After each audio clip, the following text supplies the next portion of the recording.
Hey guys, I will be sharing with you my presentation on Judith Rich Harris's book, The Nurture Assumption. But before I do, I will be showing a brief animation made by yours truly about one of the articles we were supposed to read prior to class. I should add, I will try to make this presentation as engaging as possible, just so you're not scrolling through your phones or shopping on Amazon Prime like I do when you guys are presenting. Just kidding, not really. Please enjoy the video. Hey guys, I'm Bilal, and I will start us off with a brief summary of McCrae and Costa's Nature over Nurture article. Interested in hearing more? As psych majors, the whole nature versus nurture question isn't exactly foreign to us, but it's still fascinating to know what even the most established psychologists have to say about it. In McCrae and Costa's case, both are interested in exploring child temperament mainly by analyzing personality traits through the five-factor theory. According to them, the big five personality traits were openness, conscientiousness, extroversion, agreeableness, and neuroticism. Like most theories, the five-factor theory has some basic postulates of its own. One was the assertion that people have their own distinct traits and that they develop and evolve across time. In addition, another stipulation was that traits originate from biological factors, factors such as genetics and even hormones. In regards to child development, they believed personality to be biologically based, but that learning experiences themselves also play some part. Overall, they felt that parenting held long-term consequences and that the five-factor theory helped further comprehend child temperament. Hope that answers your questions. Yay, jazz hands! Anyways, having given you that brief introduction on the article we were supposed to read, the main takeaway you should remember is that both McCrae and Costa, as you can see in the picture here, both felt that parenting has long-term consequences on a child and that same influence continues to take effect across the lifetime. That said, I will now turn my presentation to our main person of interest, Judith Rich Harris. Now, Harris completely threw that assertion against the wall and very strongly stated that she did not feel parents to have any influence over their children or that they had any everlasting impact on how their children eventually turned out. But before I delve into that, I think it's very important that I present a brief biographical overview of who Harris actually was. Now, Harris was born and raised in Brooklyn in the late 1930s. I would say her family life was rather transient. I say that mainly because they moved around a lot, due to her father who suffered from an autoimmune disease. They needed to relocate to a warmer climate, and so Harris spent most of her childhood and adolescence in Tucson, Arizona, where she finished high school and eventually went on to pursuing a bachelor's at the University of Arizona. She eventually transferred to Brandeis University in Boston, graduating with honors in 1959. Always described by her peers and close acquaintances for her intelligence and academic output, it was of no surprise that she eventually got into a PhD program at Harvard University to study psychology, of course. But her ambitions were cut short when, a year into the program, she was effectively dismissed. Why, you might wonder? I will now share a snippet of her letter of dismissal, written by Dr. George A. Miller, who was the department head at the time. It reads, "We are in considerable doubt that you will develop into our professional stereotype of what an experimental psychologist should be." Mansplaining at its finest. That's not really them, by the way. So yeah, that's why I haven't referred to her as Dr. Harris, because she never got her PhD. What I find rather interesting and somewhat hilarious is that nearly 40 years after she was kicked out, she received an award from Harvard University, an award which was actually named after the man who kicked her out in the first place. He happened to be present at the ceremony, and he also died 14 years after she received the award, so he did have some time to sulk about it. It should be said that despite being kicked out, she did manage to leave with a master's degree under her belt. After that, however, most of her life wasn't really all that exciting. For some time, she just worked as a teaching assistant at MIT before spending most of her life working as a research assistant alongside her husband. I guess her big break came when she was commissioned to write psychology textbooks. As she wrote and revised them, she realized that all of the content most of which focused on parenting and child development, didn't really chime well with her own thoughts about it. As such, she began piecing together her own ideas about parenting and soon had it published as a journal article, which she then expanded into a book, which then came to be known as the Nurture Assumption: Why Children Turn Out the Way They Do. I will now talk a little bit about the book, which was quite controversial when first published in 1998. Just to give you an idea, here is the table of contents. As you can see, some of her chapter titles themselves are a bit provocative, like Nurture is not the same as environment, Us and Them, Gender Rules. The very preface is explicit with her intentions for writing the book. It reads, "The book has two purposes.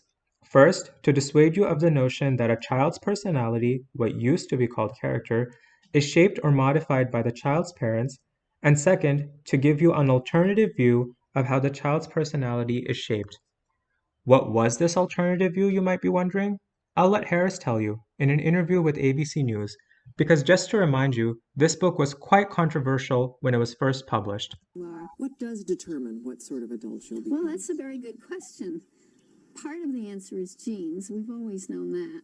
But the question is, what besides genes makes people turn out the way they do? Harris believes children are molded by the people they hang out with, the kids, the peer group.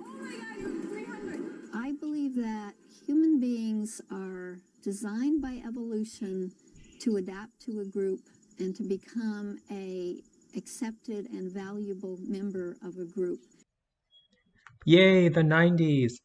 Anyways, yes, what she said was really just a brief overview of her book. In it, Harris, like McCrae and Costa, very vehemently states that our genetic framework and our social circles, be it at school, the playground, our neighborhood, are what actually shape our personality.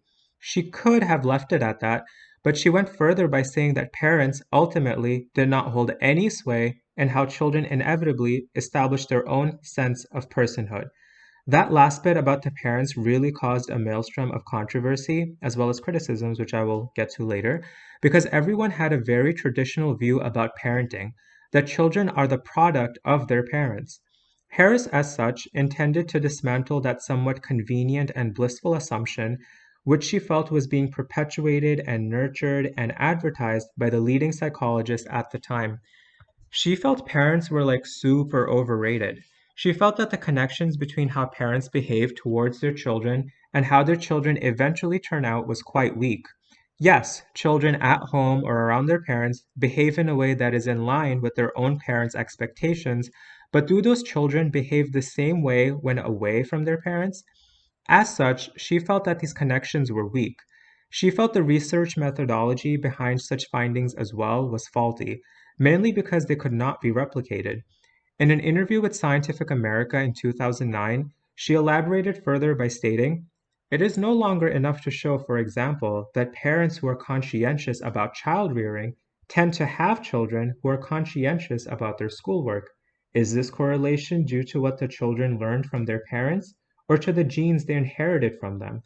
She concluded this statement by stating that being conscientious as a child mainly spoke as a hereditary outcome as opposed to something enforced upon by a parent. To defend her criticisms, she then set out to explore the various different aspects of a child's upbringing.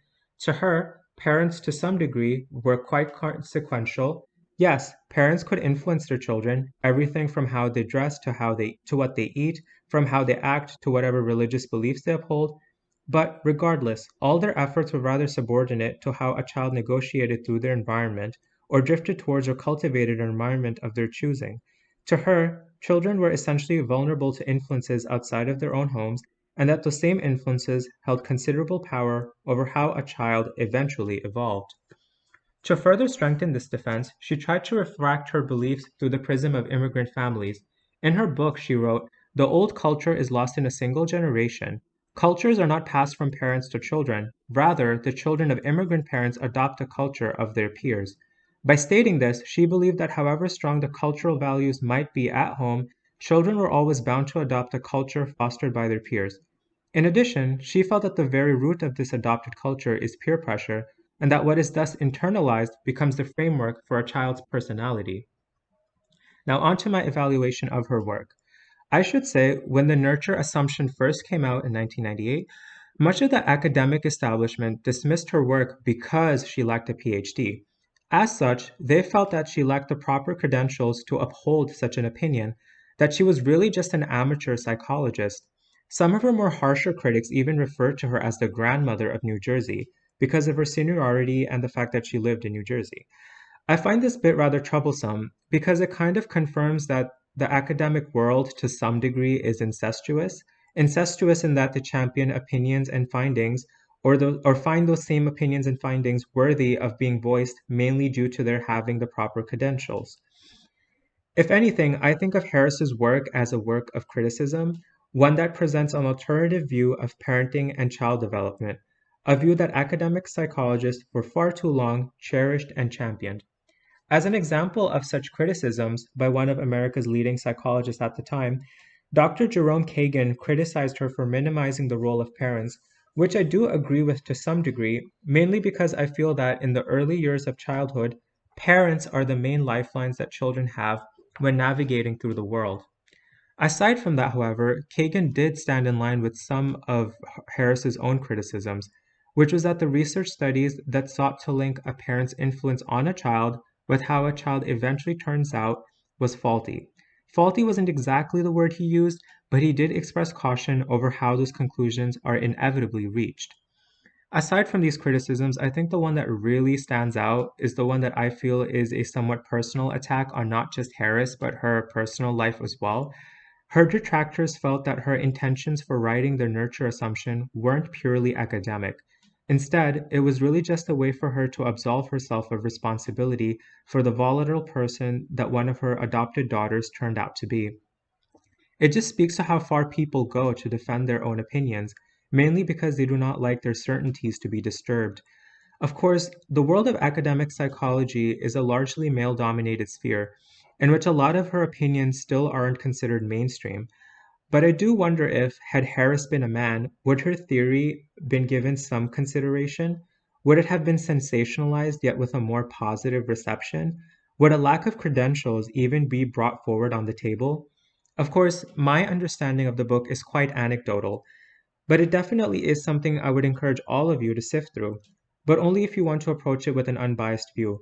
Whether the subject matter is completely in line with your own inklings or just completely rogue. Anyways, that's the end of my presentation. If you liked my video, please like and subscribe to my YouTube channel, which is linked below. The merch has been launched, and you can use the promo code TC for your 1% discount. Anyways, none of that is true. Thank you for your time. Please take care, stay safe, and remember to self-isolate and self-medicate. Anyways, this is my reference sheet. Not that you care, but there it is. Again, thank you for your time. Goodbye.